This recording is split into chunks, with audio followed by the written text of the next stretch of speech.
1 João, capítulo 2, dos versículos 1 a 6. Acompanhe a leitura, por gentileza. Filhinhos meus, estas coisas vos escrevo para que não pequeis. Se todavia alguém pecar, temos advogado junto ao Pai, Jesus Cristo, o justo. E ele é a propiciação pelos nossos pecados, e não somente pelos nossos próprios, mas ainda pelos do mundo inteiro. Ora, sabemos que o temos conhecido, por isso se guardamos os seus mandamentos. Aquele que diz eu conheço e não guarda os seus mandamentos é mentiroso, e nele não está a verdade. Aquele, entretanto, que guarda sua palavra, nele verdadeiramente tem sido aperfeiçoado o amor de Deus. Nisto sabemos que estamos nele. Aquele que diz que permanece nele, esse deve também andar assim como ele andou. Oremos ao Senhor. Senhor Deus Todo-Poderoso, Deus Criador dos céus, da terra, a Ti a honra, a glória, o louvor, o poder e a majestade. Santo é o Teu nome, Senhor, como santa é a Tua bendita, preciosa e inerrante palavra. Nós estamos aqui diante daquilo que é mais importante para nós, que é a Tua bendita palavra, Pai. E rogamos ao Senhor que nos alimente nesta noite da Tua palavra, que saiamos daqui edificados com a ação poderosa do Senhor, que saiamos daqui edificados com a ação poderosa da Tua palavra, para que possamos enfrentar os nossos adversários, o dia a dia, através daquilo que nós aprenderemos aqui nesta noite, Senhor. Ó Deus, que as palavras dos meus lábios e o meditar do meu coração sejam agradáveis na Tua presença, Senhor, rocha minha e redentor meu. O tema da mensagem de hoje é andando como Ele andou, andando como Jesus andou. Uma pergunta que eu gostaria de fazer para a igreja hoje é: qual a marca do verdadeiro cristão? Como tem sido a marca do verdadeiro cristão, daquele que se converteu de verdade, daquele que teve aquele encontro verdadeiro com Jesus? Hoje, nós vivemos num mundo onde constantemente estamos enfrentando lutas e conflitos em nossas estruturas e nos deixam sem condições, muitas vezes, de caminhar. São problemas nas famílias, no trabalho, nos relacionamentos, doenças, perdas. Nos desabamos e tendemos a desanimar. O que fazer quando estamos solapados pelas tempestades da vida? Aonde nós vamos encontrar consolo? Aonde nós vamos encontrar conforto? E a palavra de Deus nos conduz aqui no Evangelho de João a nós entendermos, no primeiro ponto, que nós temos um consolo em Cristo. E esse consolo, ele não nos acomoda. 1 João, nós vemos aqui um versículo maravilhoso, onde João começa: filhinhos meus. Logo se percebe a proximidade, o carinho de João para com os cristãos, que era o público-alvo dele aqui nesse período. Filhinhos meus. Ele não está falando a filho biológico, ele está falando aqui com filhos espirituais. Ele está falando aqui com aqueles que eram pastoreados espiritualmente por ele. João já era idoso aqui quando ele escreve essa carta. Já havia passado por muito sofrimento. Tinha visto muitas pessoas morrerem por causa do Evangelho. E João aqui trata esses cristãos como um pai trata seus filhos, com ternura e cuidado. Está aí um ponto muito importante que tem se perdido nos nossos dias de hoje, onde nós, como cristãos, precisamos nos importar com as outras pessoas, com os nossos irmãos, com aqueles que estão ao nosso redor. E o que João mostra para nós aqui, nós que somos crentes, nós que somos os eleitos de Deus, nós que somos a família do Senhor, mostra que nós precisamos ter carinho, que nós precisamos ter afeto pelas outras pessoas. Quando nós olhamos para a palavra do Senhor, e eu me recordo aqui de Neemias capítulo 1, do versículo 1 a 6, você vai lá ver o começo da história de Neemias. Anani vai passando, Neemias trabalhava na casa do rei Artaxerxes, era copeiro do rei Artaxerxes. Neemias não tinha contato com aqueles que estavam exilados lá em Jerusalém. E quando Anani passa lá onde Neemias estava, Anani fala para Neemias a situação que se encontrava Jerusalém, os muros derribados, as portas queimadas, a vergonha, o opróbrio e o povo em extrema miséria. Era o contexto de Jerusalém, e Neemias estava na casa do rei Artaxerxes, era copeiro do rei, e estava numa vida tranquila. Mas quando Neemias ouve aquilo que Anani fala para ele, no versículo 4 nós vamos ver que Neemias, ele chora ao Senhor, ele se importa com a situação dos irmãos dele que estavam lá em Jerusalém, que estavam passando dificuldade, passando necessidade, um povo que estava sozinho, sem lei, as portas queimadas, a vergonha, o opróbrio, tomava conta de Jerusalém naquele período, e Neemias ora ao Senhor. No versículo 6 de Neemias capítulo 1, nós vamos ver Neemias orando e falando: Senhor, perdoa o pecado do povo, perdoa as nossas iniquidades, nós cometemos iniquidades contra o Senhor. Do mesmo modo, lá em Daniel capítulo 9, nós vamos ver Daniel também orando pelo povo, e Daniel dizendo assim: Senhor, a nós cabe um corar de vergonha, nós nos envergonhamos por causa do pecado do povo. E aqui é muito claro que o sofrimento que estava acontecendo com o povo, o judeu naquele período, era por causa do pecado do próprio povo de Israel. Mas o que vem ao caso aqui é Neemias se importar com a situação que se encontrava o povo de Jerusalém naquele período. E Neemias então resolve sair da redoma de tranquilidade dele, ele resolve sair da casa do rei Artaxerxes, ora ao Senhor, e Deus promove para que o coração do rei fosse voltado a dar cartas para Neemias e para Jerusalém para reconstruir os muros. E ali num ato milagroso, em 90 dias, Neemias restabelece a ordem, reconstrói os muros e traz de volta aquilo que era mais importante para as pessoas, que era o orgulho de ter uma cidade segura, as famílias terem suas casas. Mas nós entendemos aqui que esse homem, primeiro, ele teve um olhar de compaixão, ele se preocupou com a situação, ele chora, ele lamenta, ele jejua, ele ora pelo povo, ele intercede pelo povo. No Evangelho de João, que nós lemos aqui no capítulo 10, versículo 11, Jesus vai dizer assim: eu sou o bom pastor. Jesus, o nosso bom pastor, diante de um mundo caído, temos a esperança do nosso bom pastor.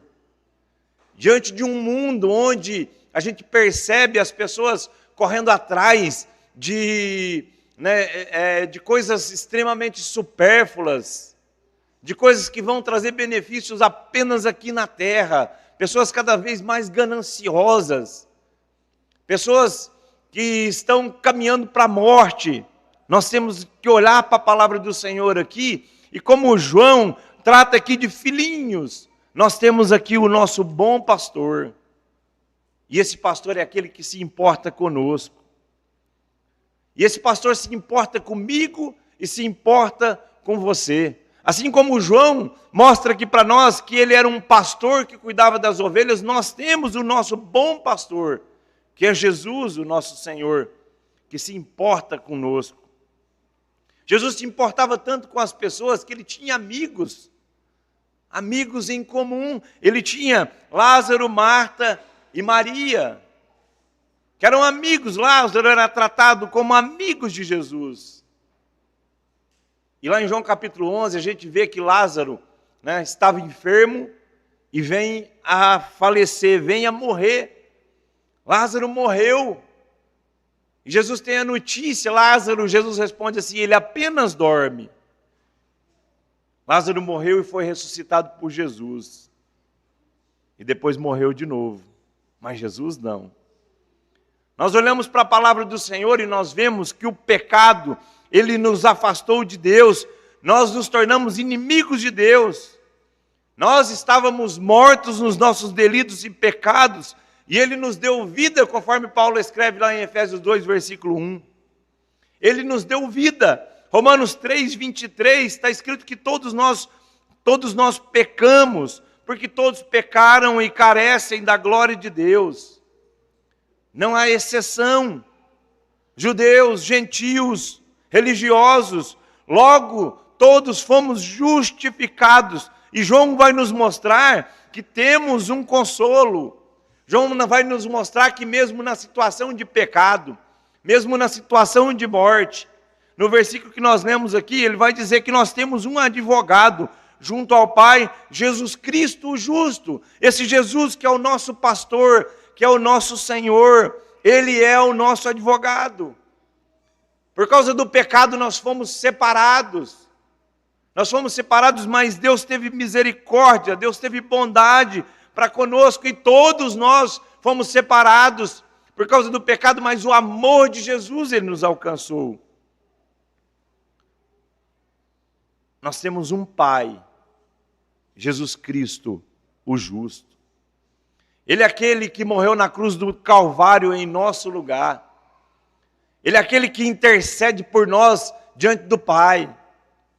Jesus é o nosso Senhor, Ele é o justo. João vai dizer aqui assim, irmãos, meus filhinhos, vocês fiquem tranquilos. Eu peço para que vocês, eu escrevo para que vocês não pequem, para que não pequeis, não continuem na prática do pecado. Mas se alguém pecar, nós temos um advogado junto ao Pai, que é Jesus Cristo, o justo. O período que João está escrevendo isso aqui é o período da diáspora, o período da dispersação, onde as pessoas morriam por causa do Evangelho, onde as pessoas eram destruídas por causa do Evangelho.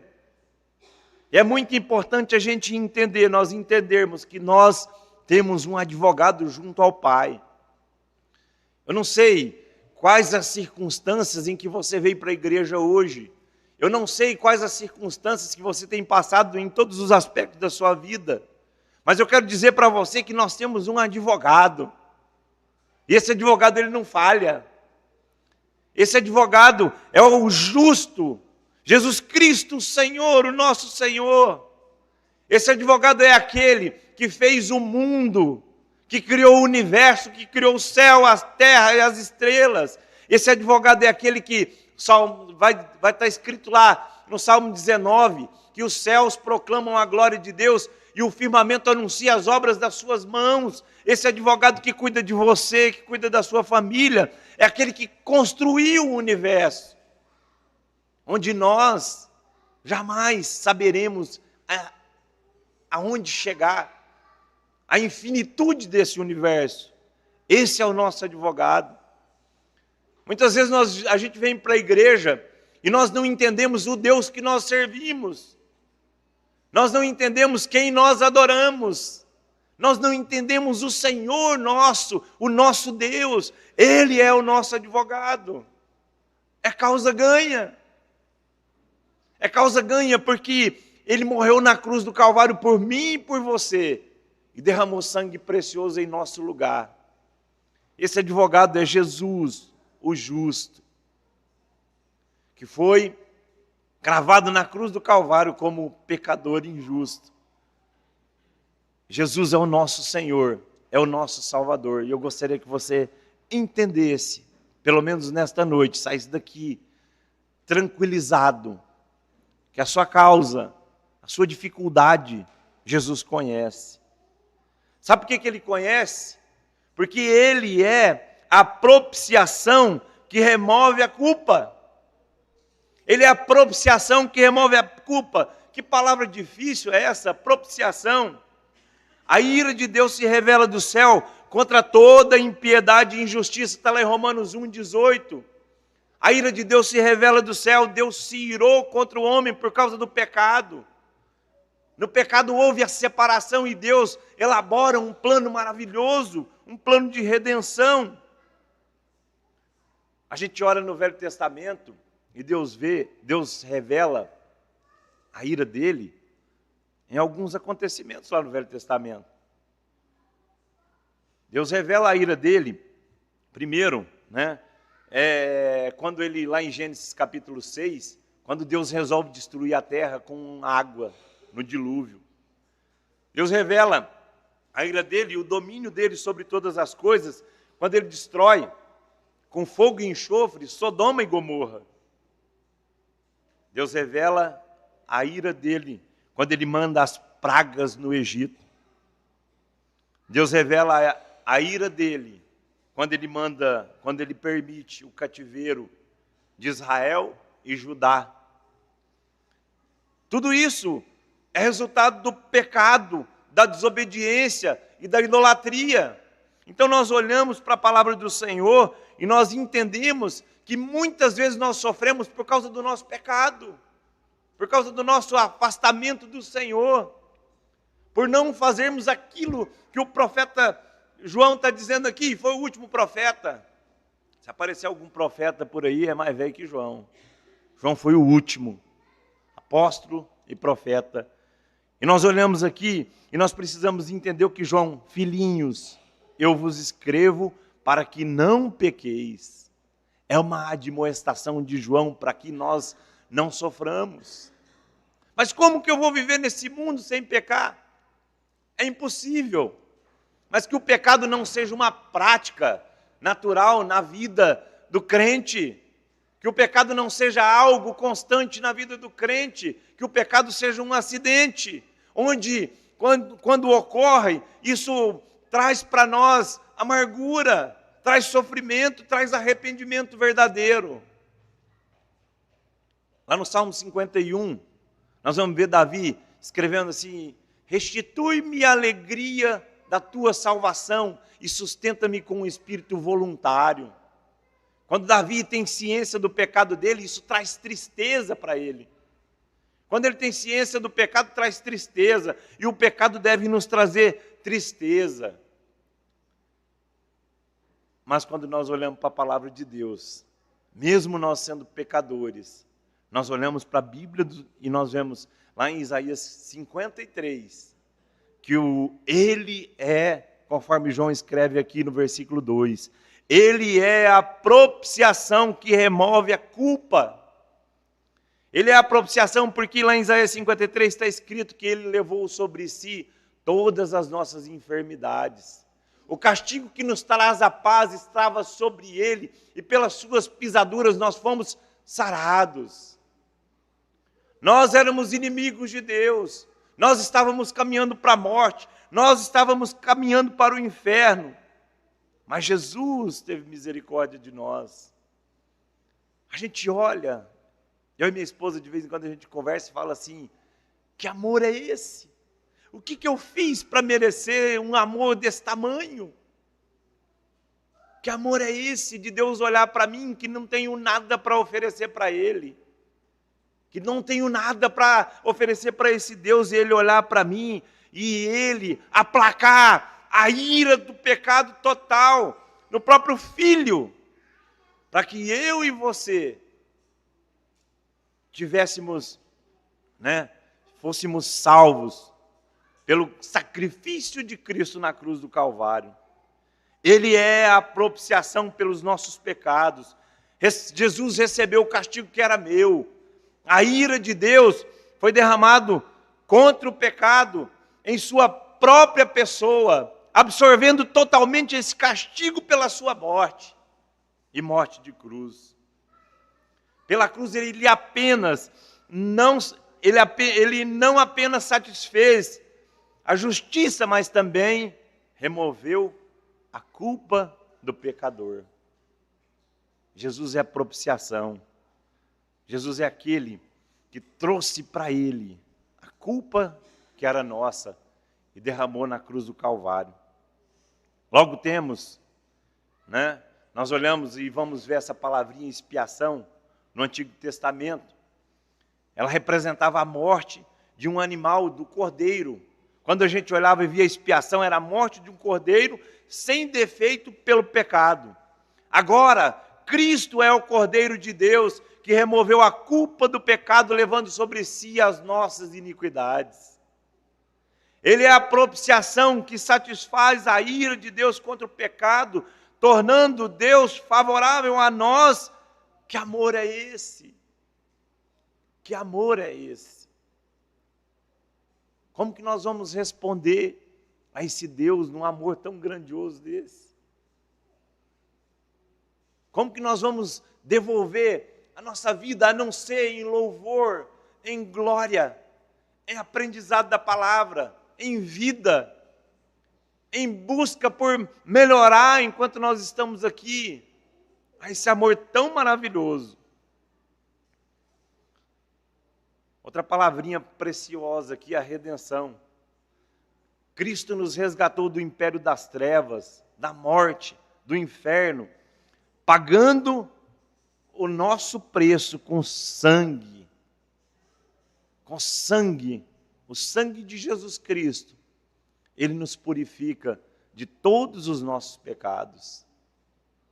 O sangue de Jesus, ele purifica, ele nos reconcilia.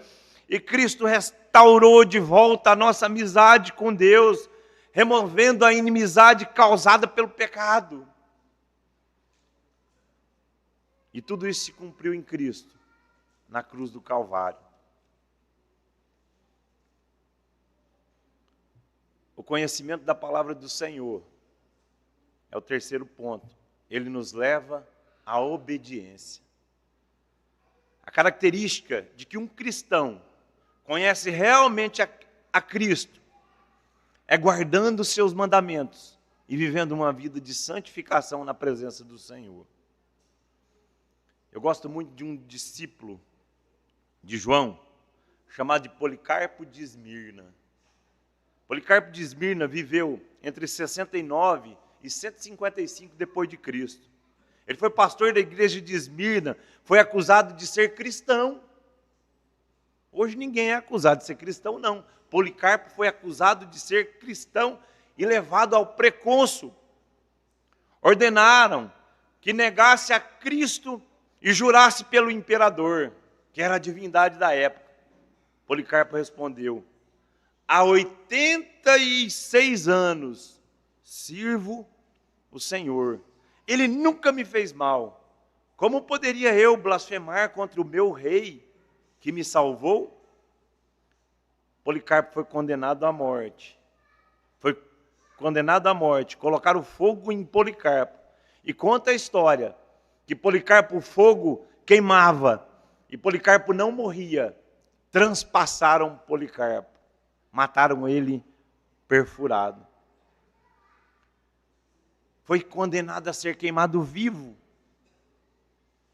pelo amor do Senhor.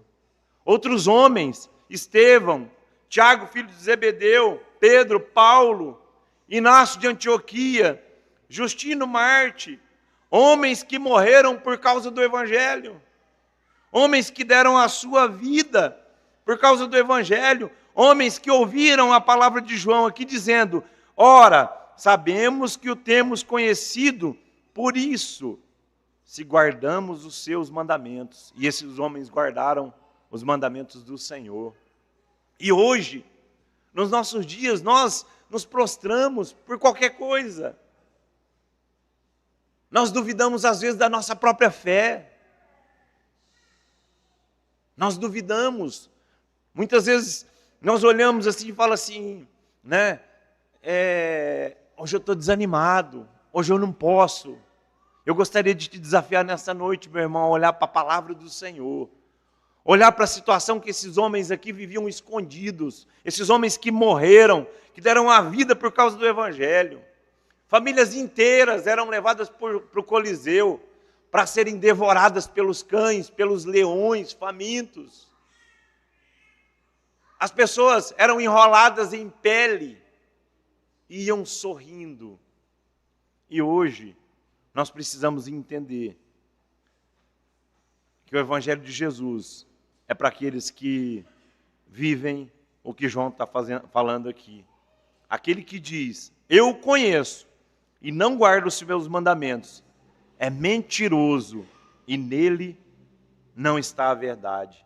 Aquele, entretanto, que guarda a sua palavra, nele verdadeiramente tem sido aperfeiçoado o amor de Deus. Nisso sabemos que estamos nele. Ou seja, esses homens conheceram e deram suas vidas por amor a Cristo. E eles permaneceram e continuaram. Não foi circunstância nenhuma, que fez com que eles desanimassem. Hoje nós precisamos, através do conhecimento da palavra do Senhor, ser aperfeiçoados no amor de Deus e andar como Jesus andou. Irineu, do século I, diz que Jesus se fez o que somos para que nos tornássemos o que Ele é. Jesus tinha a mais elevada estima pelas pessoas.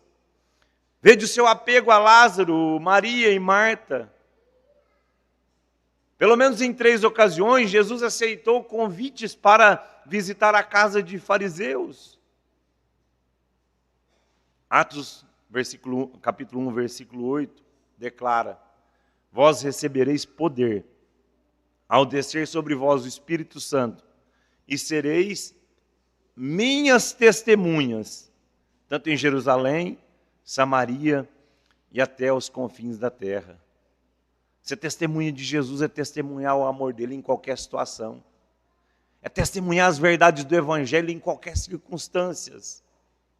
É testemunhar que Jesus morreu na cruz do Calvário em seu lugar. É testemunhar que vale a pena servir a Jesus. É testemunhar e ter alegria de mostrar para as pessoas, para esse mundo, que nós temos uma alegria indizível. É as pessoas olharem para nós e olhar para nós e ver aquele povo ali, é um povo crente, é um povo diferente. Gente, mas parece que muitos de nós vivemos às vezes cansados, prostrados. Nós não temos aparentemente a alegria que esse povo tinha de proclamar que Jesus era Senhor da vida deles. Nós somos testemunhas de Jesus. E testemunhar de Cristo é andar com Ele. É andar como Ele andou. Jesus teve compaixão das pessoas. A palavra compaixão é derivada de 2 termos latinos. Paticum, ou seja, sofrer com o que sofre. Quando a gente olha para isso, a palavra compaixão de Jesus, quando se fala de Jesus, a palavra compaixão é aquela que Jesus olhava para as pessoas e Jesus sentia a dor da pessoa. Eu gostaria de te confortar nessa noite, que não tem nenhuma dor que você sinta, que Jesus não conheça. Jesus conhece a dor que você está sentindo. Jesus conhece cada uma das suas dúvidas. Jesus conhece cada uma das suas dificuldades. Jesus que é compassivo, que é amor, Ele conhece cada um dos seus pensamentos. E Ele sabe realmente daquilo que você precisa. Então eu te conclamo nessa noite a orar, a falar, Senhor, o Senhor que é misericordioso, o Senhor que é compassivo, o Senhor que conhece o que eu estou passando, tem compaixão de mim. Como falou o cego de Jericó, quando Jesus estava entrando em Jericó, Jesus, filho de Davi, tem misericórdia de mim. Ele declara que Jesus é rei, ele declara que Jesus é Senhor, e ele declara que Jesus pode curá-lo. E é o mesmo Jesus que nós servimos hoje, meus irmãos. Ele não mudou. Ele é o nosso Deus, Ele é o nosso Senhor. A compaixão nos impulsiona a ir onde está a dor e sentir a dor do outro, como Neemias fez, ajudar aqueles que estão sofrendo, levar alívio ao angustiado, a chorar com os que choram. Essa é a responsabilidade do crente. Não é só da psicóloga, não. É de todo cristão. Chorar com os que choram. É olhar para a necessidade dos nossos irmãos.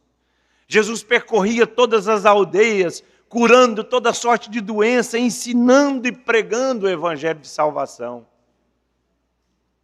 A gente olha para a Bíblia e olha para o nosso mestre. E a gente vê Jesus tocando nas pessoas, sabe para quê? Para encorajar as pessoas. E nós, como servos do Senhor, nós precisamos encorajar os nossos irmãos a prosseguirem. E eu quero te dizer nessa noite que vale a pena ser crente. Vale a pena ir contra as coisas do mundo. Vale a pena servir a Jesus.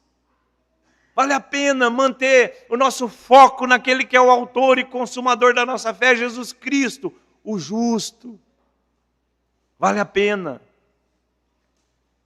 Nós precisamos ser parecidos com o nosso Salvador maravilhoso, com o nosso Senhor. João, ele vai orientar aqui contra os falsos mestres. Mas ele nos orienta a permanecer em Cristo e andar como ele andou. Que Deus nos ajude a caminhar como Jesus caminhou. O Evangelho, meus irmãos, ele gera fidelidade, mesmo em sofrimento. Eu gostaria que você fosse para sua casa com isso. O Evangelho, ele gera fidelidade, mesmo em sofrimento. Cristo é o nosso advogado, você não está sozinho. Você não está sozinho. Cristo é o nosso advogado, é o nosso Salvador. Em Cristo Jesus, nós seremos aperfeiçoados, dia após dia. Então, enquanto você estiver aqui na terra, enquanto nós estivermos aqui na terra, a nossa tendência é de fazer o que desagrada ao Senhor. Mas nós vamos olhar para as Escrituras, para a palavra do Senhor e falar: Senhor, nos ajuda, me encoraja a ser parecido com o Senhor. É uma das coisas que eu mais gosto quando meu filho ora, né? Meu primogênito ora, me ajuda a ser parecido com o Senhor, né? E nós precisamos ser parecidos com Jesus. O próprio Jesus, lá em Filipenses 2, ele coloca: ele se esvaziou de si mesmo, né? E eu gostaria que você abrisse nesse texto. Filipenses 2, versículos 5 a 10. Tende em vós o mesmo sentimento que houve também em Cristo Jesus, pois ele, subsistindo em forma de Deus, não julgou como usurpação o ser igual a Deus. Antes a si mesmo se esvaziou, assumindo a forma de servo, tornando-se semelhança de homens, reconhecido em figura humana. A si mesmo se humilhou, tornando-se obediente até a morte, e morte de cruz. Pelo que também Deus o exaltou sobremaneira, e lhe deu o nome que está acima de todo nome, para que ao nome de Jesus se dobre todo joelho nos céus, na terra e debaixo da terra, e toda língua confesse que Jesus Cristo é Senhor, para a glória de Deus Pai. Que Deus nos abençoe, que nós possamos olhar para a palavra do Senhor e firmarmos nela.